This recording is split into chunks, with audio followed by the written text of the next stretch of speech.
Hi, everybody. It's Dennis Daly, welcoming you to All Week Theater.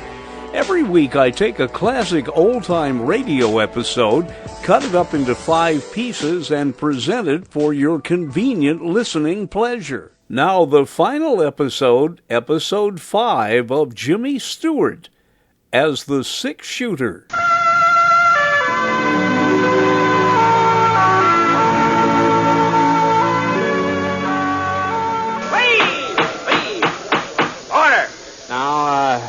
Now, I wouldn't be too hasty, Doc. Of course, there's no possibility of bringing the line through the Huxley now, I suppose. Now, I wouldn't be too hasty, Doc. Of course, there's no possibility of bringing the line through the Huxley now, I suppose. But there is that other route. It'd cost Mr. Nelson's company a little more money. That might be arranged. Of course, I'll have to check with the main office. Oh, you would? Oh, well, that seems a shame. Too bad you can't sort of make the decision right now on the spot, before another railroad hears about the silver and tries to beat you in here. Oh, no. On second thought, there really isn't any reason to delay the matter. If you'll just drop by my office, Dr. Cross, I'll send the contract and give the order to begin construction on the other route. I think Well, I guess that takes care of everything, except Annie and the sanity hearing.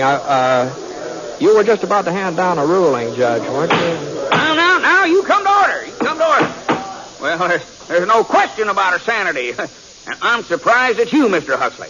A lawyer of your standing, pressing a complaint like this. Why, Silver Annie Huxley is one of Virtue City's outstanding citizens. Always has been. Always will be. Court's adjourned.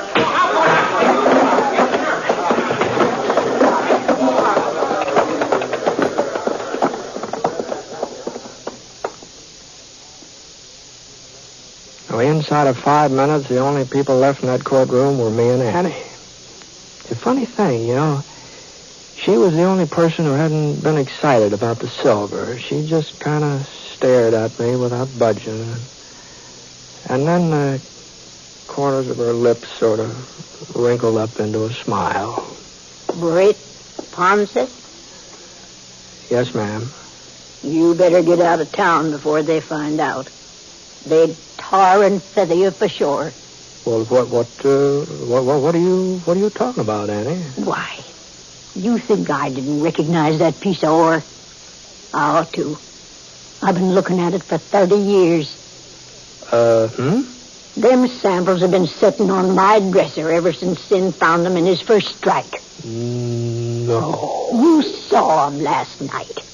You knew they were souvenirs from the old days. Well, they could have been something that you dug up recently, couldn't they? I'm not saying you lied, Britt. All you told them was that the ore was from the Huxley. That's true enough. It's just a good thing they didn't ask you when. Yes, I guess it is. Well, anybody can make a mistake, You knew what you were doing. And you knew the railroad would be coming through the other route before they got wise. No, I wouldn't exactly say that, but under the circumstances, I kind of think maybe I'd better leave town. Don't you think that would be... So long, Annie. Wait a minute, Britt. I want to thank you. Oh, well, nothing to thank me for, Annie. It just looks like I can't tell old ore samples from fresh ones. That's all.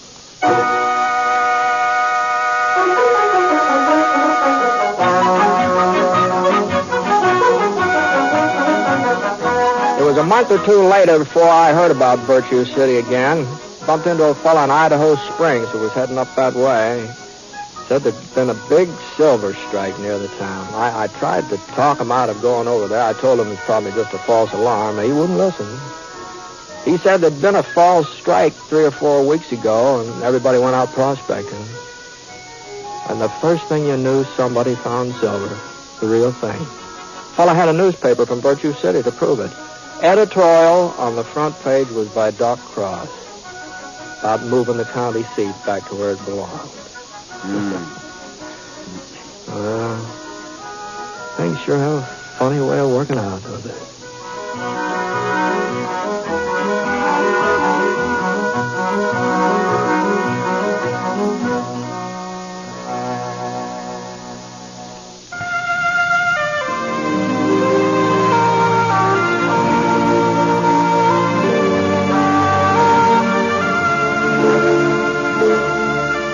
Coleman, America's leader in modern automatic home heating equipment, and the National Broadcasting Company have presented James Stewart as the six-shooter.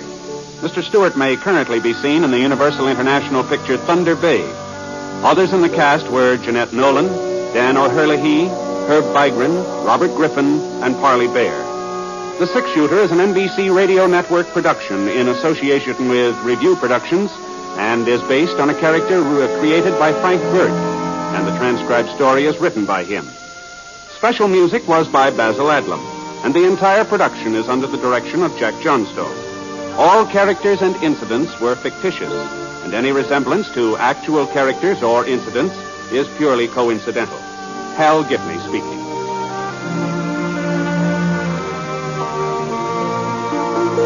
It was a great series. It didn't run that long, but it was Jimmy Stewart. So join me next time when I take a classic old-time radio episode and split it up into 5 easy-to-digest pieces, right here on All Week Theater.